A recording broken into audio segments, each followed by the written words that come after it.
This is a Quiet Loud Studios production, the podcast network where reflection meets amplification.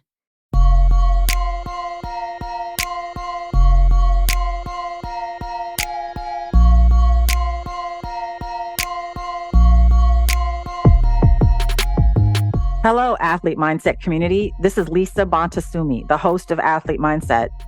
Before we dive into this episode, I want to invite you to support the mission and purpose of our show. For $10 a month, you can help to make sure these conversations get to as many athletes, teams, coaches, and sport mental health environments as possible. As a subscriber, you will receive exclusive content and updates on current topics in athlete mental health, and you'll be directly contributing to the betterment of mental health for all athletes. Join the cause. Subscribe at sportsE.io/athlete and make a difference today. Again, that's sportsE.io/athlete. With your support and amplification, we can ensure more voices are heard and more individuals and communities are positively impacted.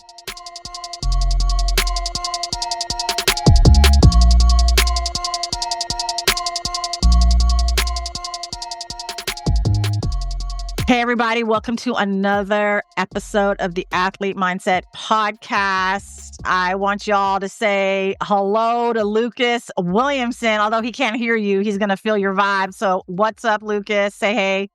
Hey, how you doing? Excited to be here. Awesome. We're so excited to have you. Lucas is a professional basketball player currently competing in the NBA G League. Before turning pro, he attended Loyola University, Chicago, where he was a member of Loyola's legendary runs, including a Sweet 16 and a Final Four. He was also named two-time Defensive Player of the Year and won tournament MVP in his final season at Loyola. Dope. Unfortunately, his pro career is off to a rocky start, quote unquote, as he suffered two season-ending injuries in his 3-year pro career. As he continues to get healthy to return to basketball, he has been sharing his experience and trying to find the joy in his own personal journey in hopes to relate and inspire other athletes that may go through similar experiences.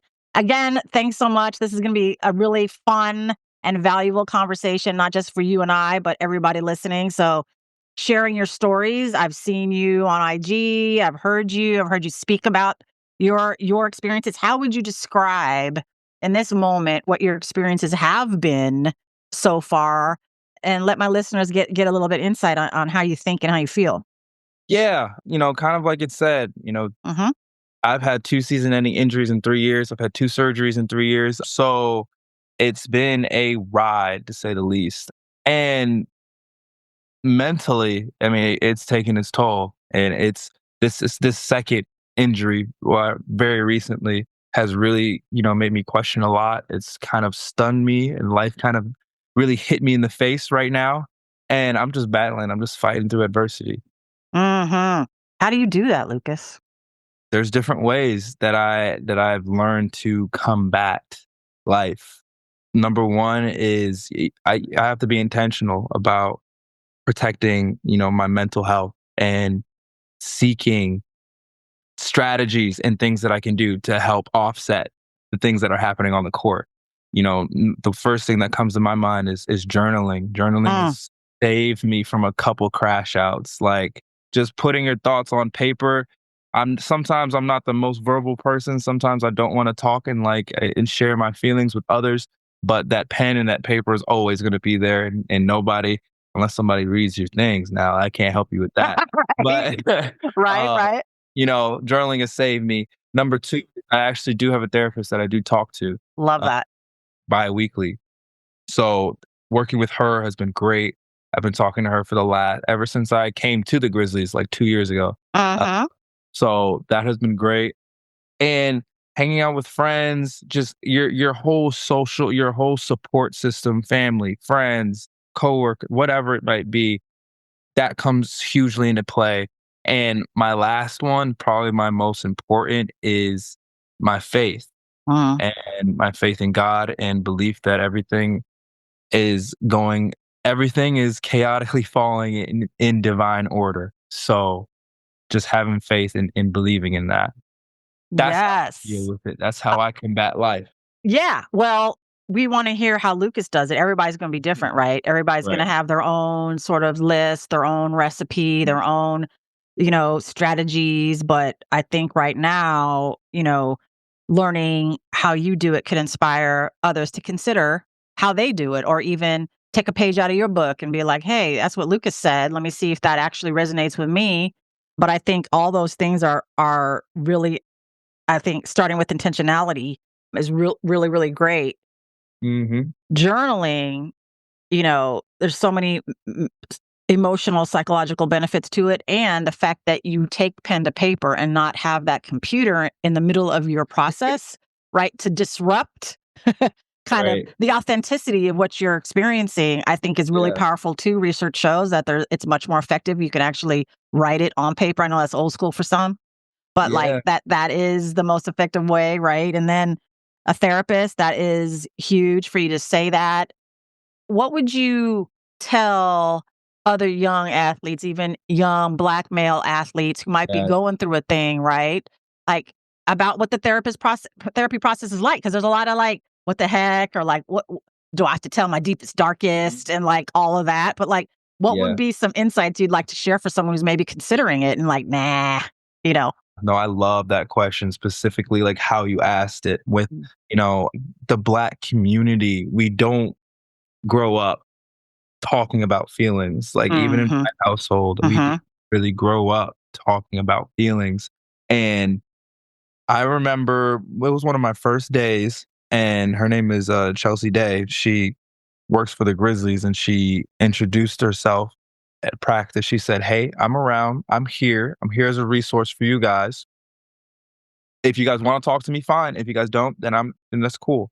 And I Mm-hmm. said, you know what? It can't hurt to just, at least introduce myself and talk to somebody. So I kind of had that introduction, and we kind of went by that phase. And then life had hit me again last season. I was kind of Mm-hmm. up and downs, and I said, let me see if this resource works for me. And that's kind of how I got into it. And Mm-hmm. it kind of grew, and it changes my perspective on how I approach situations. Doesn't change how I feel about anything. It doesn't change the experiences that I'll go through, but it gives me added perspective. And I'm always been a person that needs information when making decisions. I Mm-hmm. consider myself a logical kind of person when it comes down Mm-hmm. to making decisions and relating with other people. And if I could add a different mindset, a different perspective into what it is that I'm doing on a daily basis, I think that would do that. I use it as a tool in the arsenal. So I know it's not for everybody, and I know that Mm-hmm. some people they're not compatible in terms of like the relationship between the therapist and client, but I have found benefit from it, and I think that a lot of people, if you should at least try it, Okay. at least Okay. try it. Okay. What would you tell somebody like, I don't trust it. They're going to tell my coach about what I'm going through, and that's going to mess up my minutes or how he might see Oh, me. Like, what you think about that? Because that comes up for real. That does come up. yeah. How would you?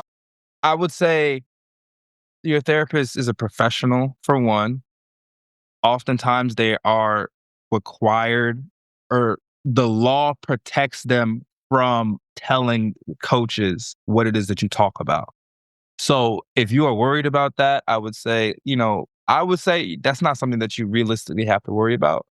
However, if that is something that you end up coming across, there's legal repercussions for that person. Like that person's definitely losing their job, they're definitely losing their license. It's kind of similar to like a doctor like performing malpractice. They're losing their whole livelihood if they do something like that, to my knowledge. So, Yeah, I mean, you are correct, right. Lucas. And like, as a therapist myself, the power of you saying that, and that you were taught that, and that you can Yeah. say it now, is like more powerful than anything I can say or any of my colleagues, to be honest. Yeah. That is true. And Very I'm sure like that's something that you say within the first whatever you're meeting them, like 10 minutes, like, correct. And right? they sign a thing that Right. says that I put it in writing. We both sign it. It's Yeah. commitment. Like, I ain't trying to lose my license or like not make my livelihood. Like, Right.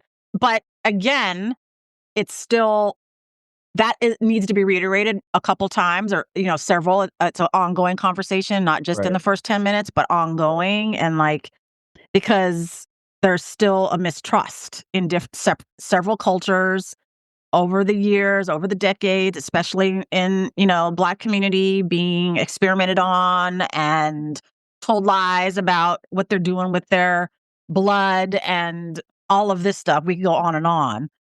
I mean, we could always be better, but we're in a different time right now, and there are laws that protect patients of all kinds, just like a doctor.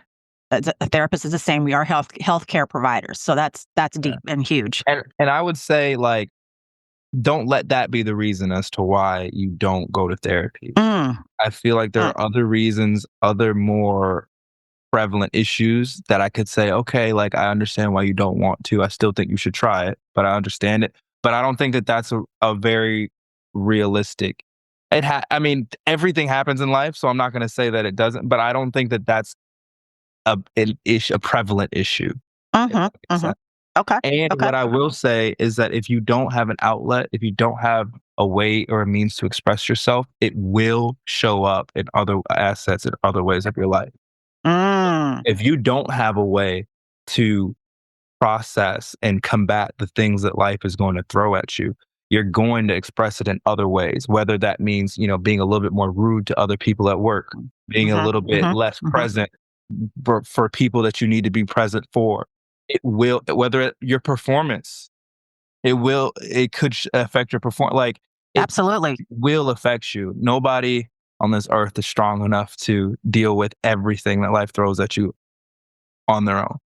Absolutely. Absolutely. Thank you for saying all that. Here's another one. As a Christian. I like this question already. You trying to read my mind right now? I like this question already.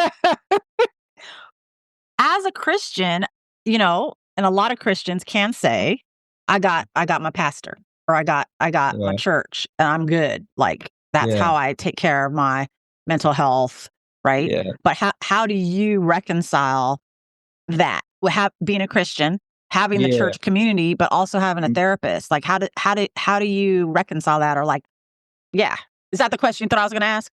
Yeah. No. Oh, I mean, I knew. Okay. I'm in the same realm. Okay.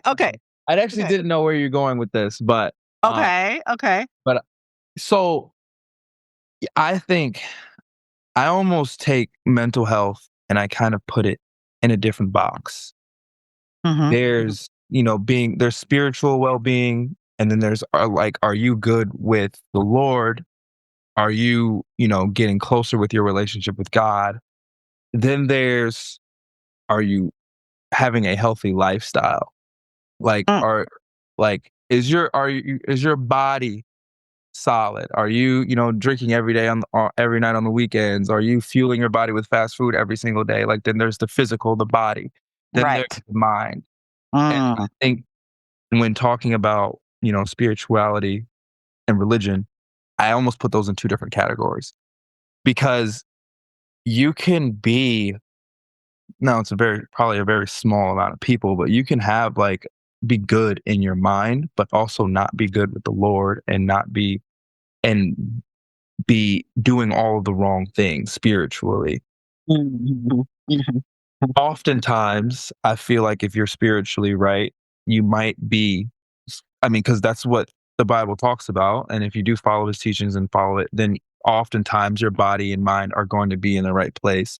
However, there are times when, as a Christian, being a Christian doesn't mean that it spares you from life's turmoil, right? Like, oftentimes walking with Christ and walking with God is oftentimes hard and uncomfortable. So I put those in two different boxes. Interesting. Okay. So you go to the gym, you work on your body. Yes. You can go to therapy, or you can journal, or you can have these practices to help improve your mental and your mind. And there's your Bible study, your pastor, you're going to church on Sundays, like all that other things. Those are all I view it as different boxes. Got it. I actually am finding myself drawing like a little triangle. Yeah. You know? Mind, body, spirit. Yes, exactly. And if we were to add like financial well-being, Yeah. having an Yeah. expert in that area. So like having communities and experts in different areas that make us human beings. Literally. And so I love that. I guess I want to say one more thing that I want to ask you what you thought I was going to ask, but like I think I don't think being a Christian and understanding your mental health and going to therapy is in conflict. Yes. It's both and, right? And it's like another tool in your toolbox to take care of yourself holistically, Mhm. right? Is what I'm hearing you say, which I think is Yes. really awesome. So what do you think I was going to ask? You said as a Christian, and then Yes. I kind of like just didn't know where you were going with that. But Okay. But you liked the question anyway because it had did. Christianity in it. And like as I a Christian. did because I don't know. I don't think I've ever been asked that question before. And Yeah. I've never really, because, I've never thought of it as the same thing. But then now that I'm thinking about it, like, I guess you could put it all that weight and put it over here in spirituality. But I view it as a different box. And yes, you should give all of your problems to the Lord, but you should meet him halfway too. Correct. Like, you just because you pray for something doesn't mean you don't actively work towards I something. mean, he helps those who help themselves. Right? Exactly. So, yeah. Okay. Is there anything else you want to say about being a Christian man and your faith? I want to give you that opportunity. Hey, yeah. Yeah. No idea that this is where this conversation was going. And I love it. I do, because so a little bit about my professional career as it stands right now. Yep. Tell me. My rookie year had torn ligament in my foot, season-ending surgery was done. Probably like the hardest thing that I've gone through. I couldn't walk for two months, then couldn't run, then it was just like I really had to like express gratitude and had to just go through. It was just a really, really tough process to go through.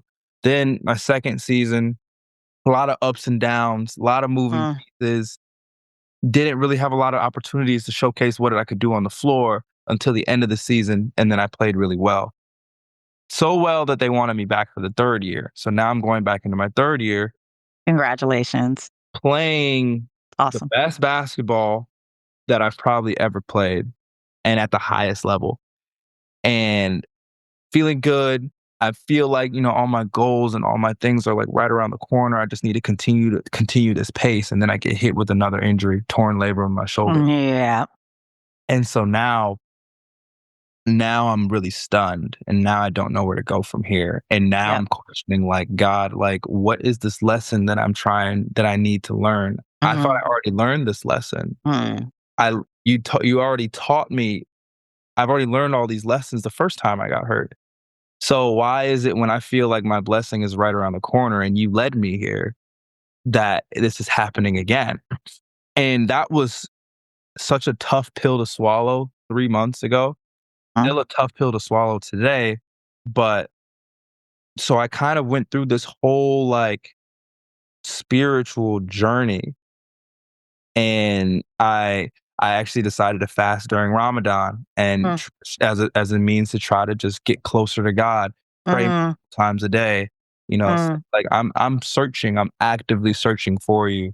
I'm actively trying to build a relationship with you because I feel lost. Because when my injury happened, I felt as distant from God as I'd ever felt. Felt as lonely, and as I felt like I just felt distant from him. And I said, you know what? Like, Ramadan was around the corner. And I said, you know what? I'm going to fast, and I'm going to try to build my relationship with God. I'm going to read my Bible. I'm going to try to do everything that I'm supposed to do. And that's kind of the spiritual journey that I'm in right now. And I feel like my relationship with God has grown and has evolved. And I feel like it's ever growing. And I feel like I feel like I'm closer to God than I've ever been. But yeah, so I'm happy you asked that question, because, man, when I first found out, I got that phone call that I was done for the year, man, I started really, really like feeling spiritually conflicted. And questioning, and Yeah. confused. Spiritual warfare. That's what it felt like. Felt like I was at war with. Mm. Wow. Thank you for sharing so personally and intimately about your journey. I mean, even though it's interesting, we put these areas in boxes, but they intersect so many times. Yeah. That like, we use other parts of ourselves to help other parts of ourselves to be Mhm. as whole as possible. And sometimes, that little triangle I drew might be an isosceles, or it might, it might be Yeah. stretched, imbalanced, or whatever. But like, it's always there, and how do we keep it as centered and fulfilling and healthy as possible? Right. Like, you use your relationship with God, your Christianity, your practices to help your mental health, Yeah. Absolutely. Absolutely. I right? mean, Yeah. at the end of the day, like, God is the last pillar. Like, it's Mhm. family. Yeah. It goes God, family, basketball, right? And in that order, Uh-huh, uh-huh, reason, uh-huh. like, I'm blessed to come from a great family, but not everybody has that. Right. God is always there Regardless. for Yeah. everybody that seeks Him. So, I mean, He will always keep you straight, and without that, it might be hard for you to, I don't know, be stable when life throws its curveballs at you. Mhm. And, everybody has a different, maybe religion or higher power or spiritual Yeah, practice. It's like, doesn't matter who, it sounds like you're saying. For yeah, you, it's God and you're a Christian, but other people, I mean, you took on another religion's practices by observing Ramadan. yeah, And so, I love that. yeah, and the way that I've always described it, because I was kind of like iffy about it at first, and I was ignorant to Ramadan and everything, but the way that I describe it is this: like, first of all, it's my relationship with God, and it's Mm, nobody else's, mm, and I mm. stand on that. So if people can comment on whatever it is that I'm doing, or and I always say, like, it's my relationship with God. That's Yes. Yes, number sir. two. If my God has an issue with me fasting, praying multiple times a day in hopes to get closer to Him because I'm feeling frustrated on what's happening in the world and what's in my world, then there's something wrong with what's going on. Like, Mhm. maybe He's not who I think He like. Mm. You know what I'm saying? Like, Yeah. but I don't think that that's the case. Because now I see it working out, and I see kind of starting to see his plan and what it is that he's trying to lead me down to do. And I think a lot of that is because, like, when I hit rock bottom, it's because I didn't turn away from him. It's because I turned into him and actively sought him. And I don't know if this was supposed to be like go down this path, but Well, it's so interesting. I mean, it's going to go down whatever, because this is about you. Because I don't yeah. know if this would be shocking news to you that, I'm not biologically Black, nor do I identify as a Christian. Hmm. But this is about you. I want to facilitate your conversation, Yeah. your message, how you want to reach out. I know that I would be doing you a disservice if I'm going to talk about journaling, your therapist, and we still got to get to social support and family, Mm. and not talk about all of them, including God. So why would I do that? Yeah. No. I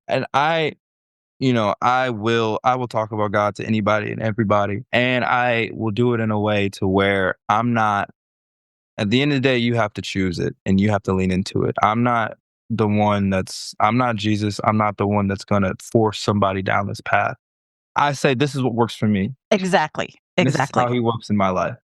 And I think it's important because, again, that list, journaling, therapist, social support, and God, could be a very different list for the next person I talk to. It will be. It will be. It will be. Right. And so this is your time. This is your time to do. I want to be a part of your journey to relate to others and inspire other athletes that may be going through similar experiences. This ain't about me. I'm just a humble host right now, hosting a really powerful, in my opinion, conversation with you. And so I think what can happen is when we talk about injury, and in these ways, season ending both times for you, there is a huge loss. There Yeah. is a grief response that happens, a Mm. grieving of that loss, right? The loss of your ability to function physically. the loss of being involved with a certain aspect of your team, not being able to be on the court, not being able to play, kind of feeling maybe sometimes off to the side. You have a different workout and training schedule than a lot of the guys, so you're a little bit more, I don't want to put words in your mouth, maybe isolated or like feel alone. And so Yeah. that just heightens the grief response to a loss, right? And all that happens, the stages of grief, the anger, the feeling down and blue and depressed, the bargaining, why me, God, again, right? Or why me? Didn't I learn it the first time? All of these things, right? And so Yeah. I think that when we are grieving or have a loss, whether it's someone close to us passing away or the loss of our ability to do our job, which is Mhm. what you are experiencing now twice, that's going to bring us to a place of we gotta lean in even more so to what our pillars are, Mhm. to help us manage that. And so Yeah. grief can, without that support, turn into, a diagnosis of depression, which we want to Yeah. mitigate and avoid. So the fact that you can say with such confidence and clarity what you do and what you've done is fantastic as a young man. So thank you for that. Yeah, and I'll say the only the only reason why I'm able to talk about this now so confidently is because of the first time I went through this, I did the complete opposite. Mm. And not with God, I definitely still believed and still like believed in his journey and his plan, but I was so inward with all of my emotions and all of my expressions and feelings, and I put everything on myself. Mm. And it was so hard. That's why it's probably the darkest moment in my life so far, because the injury was more significant, but I also put more pressure on myself to get myself out of it. Versus now I'm like, okay, look, like I'm hit with another season ending injury. Let's not go back to that place. I did something wrong back then. I could do it better. So now it's like, I want to be more involved in community. I want to be more outward with my energy. I Mm. want to talk about what it is that I'm going through, thus the social media, thus, this podcast. Maybe other athletes can relate to what it is that I'm going through. Maybe, the feelings and the thoughts and emotions are the same, no matter what sport you're playing. Somebody that just lost a job that can relate to what it is that I'm going through. Being more outward with it versus being more inward with it, because I feel like as athletes, we're taught to just go through and just persevere Yep.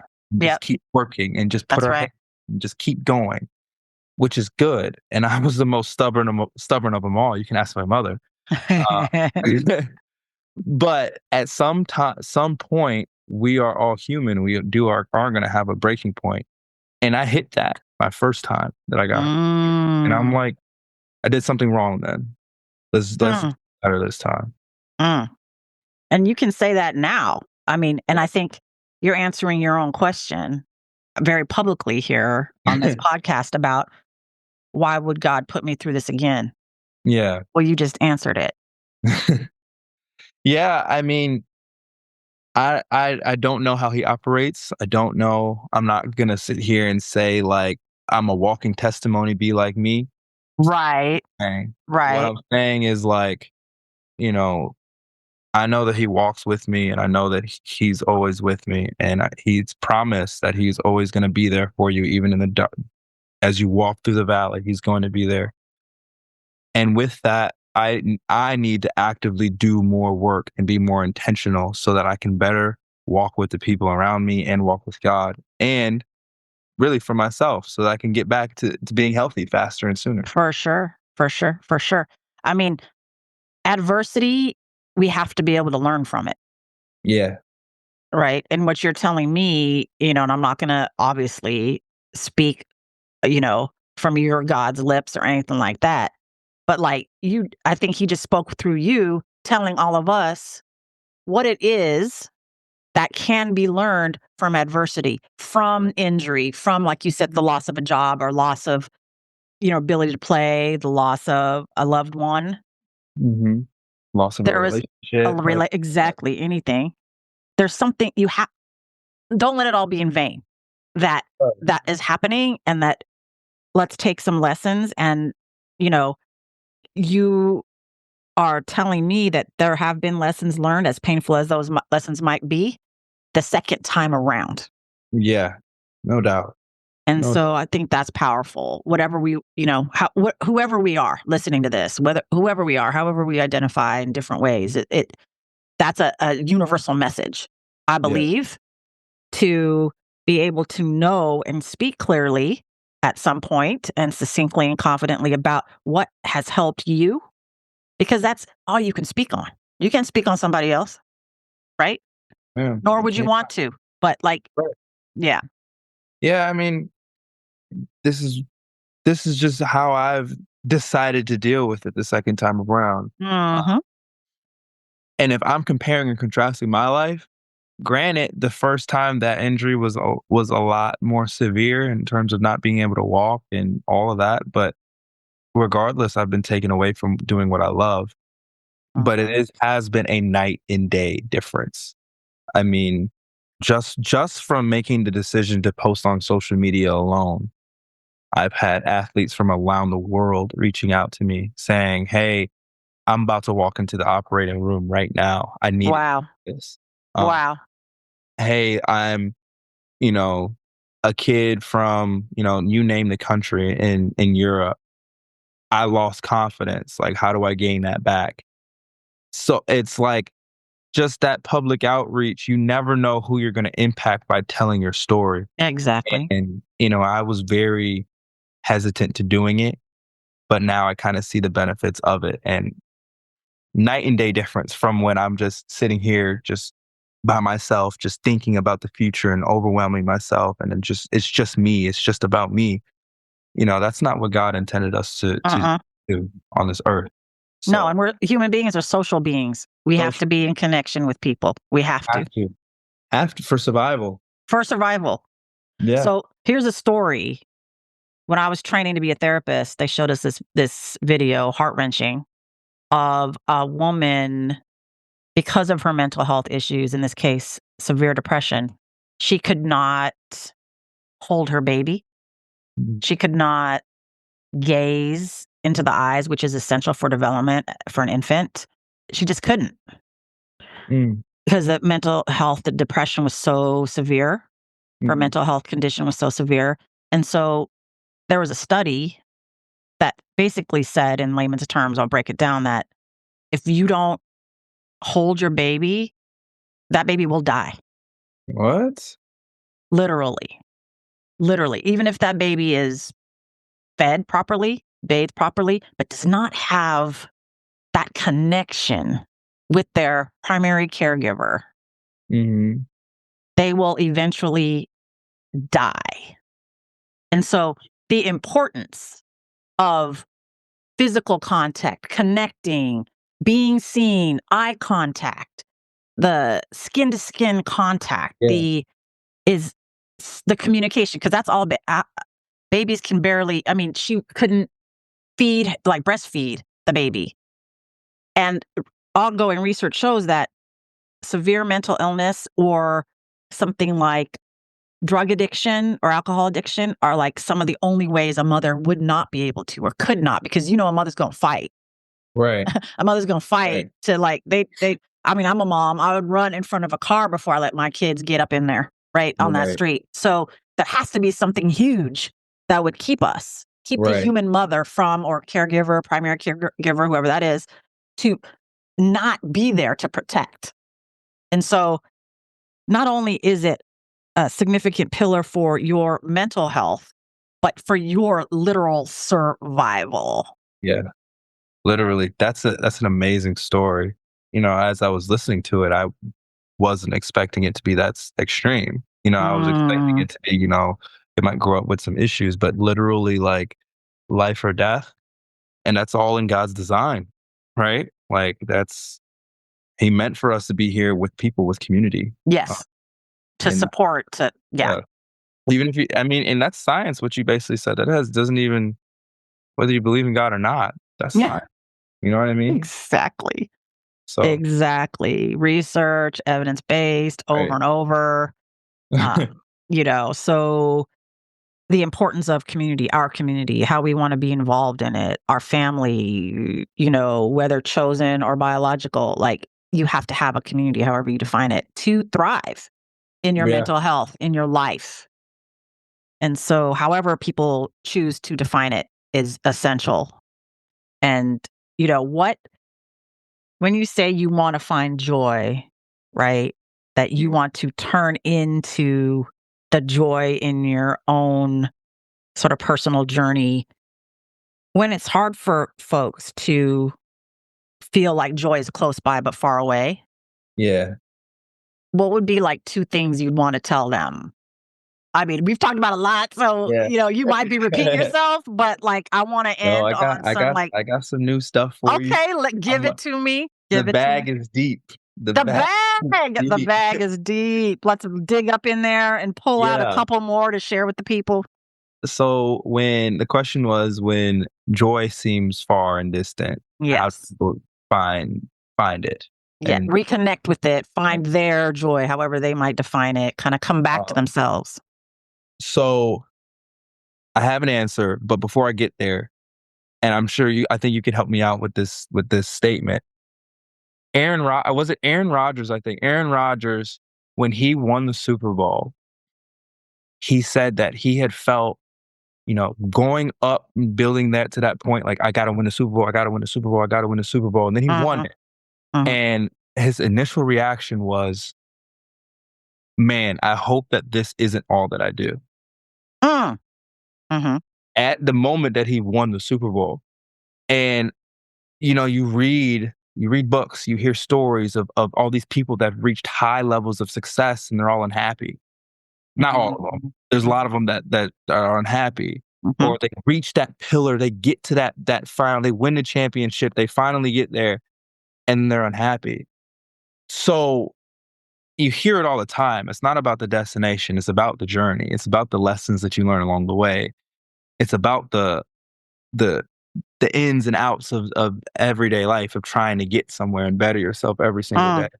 So my answer is, even when you feel like you're distant and you're distant from joy, or you're going through a rut, to say, like you kind of you have to just keep going and know that getting that ultimate goal, getting that, like that's not what's going to bring you happiness. What's going to bring you happiness is your perspective and your how you treat people, how you go about your everyday life. Like how deep are you with your connections and your relationships? Like that's been a really hard lesson for me to learn. It's because my ultimate goal is to play in the NBA. Like I want to get there. I want to get there so bad. And oftentimes we forget like the blessings, the everyday blessings in our lives, and that's why it's important to express gratitude. And that's another one of my answers is express gratitude, because it's a blessing to even draw breath on this earth. If you start there, then you start counting all of your other blessings. Like, I have food, clothing, shelter. Okay, cool. I have good people in my life. Cool. Everybody, my family is healthy. Cool. And then you just keep going. And next thing you know, like you have this long list of things that you're grateful for. But that also doesn't take away from the chase. It doesn't take away from it doesn't take away from. I'm not saying don't be ambitious, because I'm with those ambitious people. But I'm saying in chasing your dreams, don't let the destination be the only thing that brings you joy and brings you happiness. Love that. Love that. Because people might think that is what will give you happiness. And when you get there, you're like, wait, what? What happened? I missed something. Yeah. And I wish I could say, hey, look, like I've reached like all of what that I want to do in life. And I'm telling you from this perspective that this isn't gonna make you happy. But I just feel like if you have placed so much value in material and job title and all these worldly things, you're not never going to be happy, because the chase will never stop. Right. You keep climbing the ladder the ladder doesn't stop. Like, you get to be CEO of one company. Now it's like, now you're looking over at the other companies, like, okay, how much is he making over there? How much is she making over there? Or how is our company doing compared? Like, there's always something that you're going to be chasing. And if you don't ever stop and smell the roses, like, you'll look up and years, decades have gone by and you haven't even expressed gratitude. Right. No, there's so much you've said here. The pressure to compare is at an all-time high. You've with social media, but you've learned to, harness it for good. People looking on there like, I wish I was him, or I wish I could be doing that. Not just you, Lucas, but like the next him or the next her or whatever. Like, you're always comparing, right? You don't know what's going on inside. I think you're also prioritizing the process versus the outcome. And if you have an outcome, and we all do, I'm ambitious myself, like, know why. Why do you want that? Yeah. How is that going to make you a better person and a better contributor to your communities and the world, to be honest, right? There is science behind gratitudes as well. That's what I want to hear. That's what this is what you want to hear. Check it out. Check it out.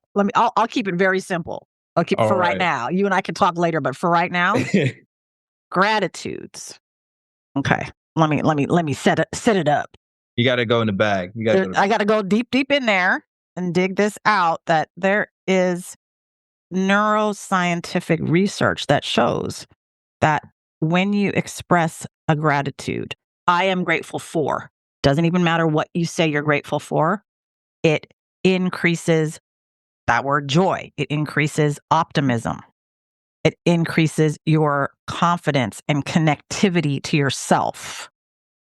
It decreases anxiety, worry, depression. Okay.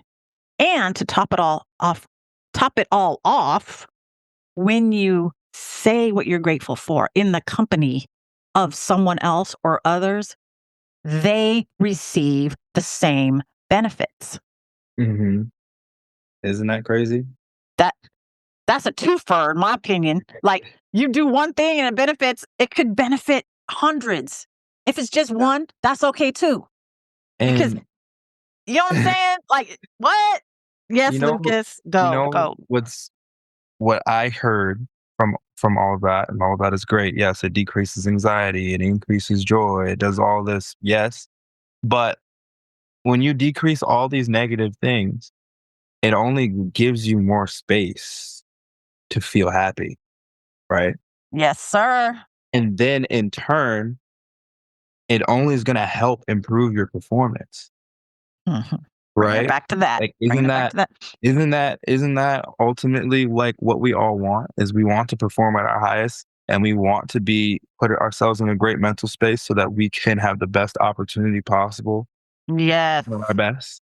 And when you express gratitude and all of the things that you said occur in your mind, are you not in a better headspace? Are you not?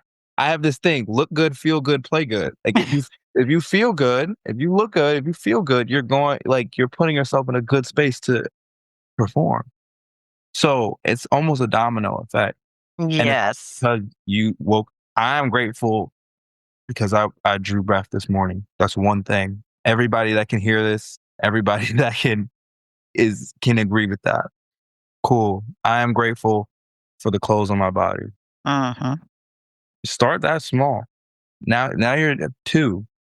Grateful for good friends. I'm grateful for my sister.